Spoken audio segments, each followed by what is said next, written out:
तुम्ही एकदा सगळेजण काय करायचं ते करून घ्या, शांत व्हा, नंतर काय माझं कन्फ्युजन तयार होतं, मग मला बोलता येत नाही.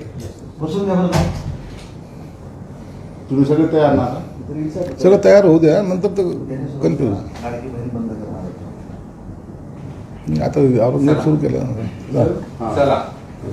सर, राज ठाकरे असे म्हणाले की औरंगजेबाच्या कबरीवरील सजावट काढून टाका आणि तिथे मोठा बोर्ड लावा, मराठ्यांना संपवायला आलेला औरंगजेब इथं गाडला, तोच खरा इतिहास असेल. औरंगजेबाच्या बाबतीमध्ये अनेक लोक आपले तर्क लावतात. आमची जी काही भूमिका आहे ती एक अत्यंत वेगळी आहे. औरंगजेबाला मारलं गेलं नाही. औरंगजेबाचा जो मृत्यू झाला तो नगरला झालेला आहे, जे आजचं अहिल्यादेवी नगर आहे. आणि औरंगजेबाने त्याच्या काळामध्ये त्याने घेतली ती जागा, त्या ठिकाणी स्वतःची म्हणजे डेड बॉडी ज्याला म्हणतो तिथं त्या असावी असं त्याचं एकंदरीत स्वप्न होतं. आणि म्हणून नगरला मेल्यानंतर त्याला पुरायला संभाजीनगरला आणलं.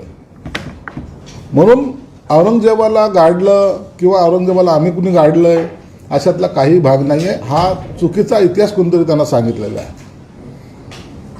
औरंगजेबची कबर तिथं नसावी याच्या मागचं कारण एक आहे की त्यांनी शिवाजी महाराजांचा काळ वेगळा होता, त्याच्यानंतर संभाजी महाराजांचा काळ आहे.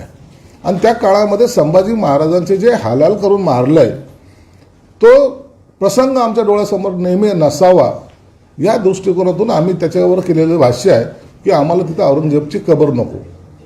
त्याला आम्ही गाडले का तर नाही गाडलं आम्ही, त्याने स्वतःला तिथं गाडून घेतलेलं आहे. म्हणून तो इतिहास आम्हाला पुसायचा आहे, हे त्याच्या मागचं आमचं धोरण होतं.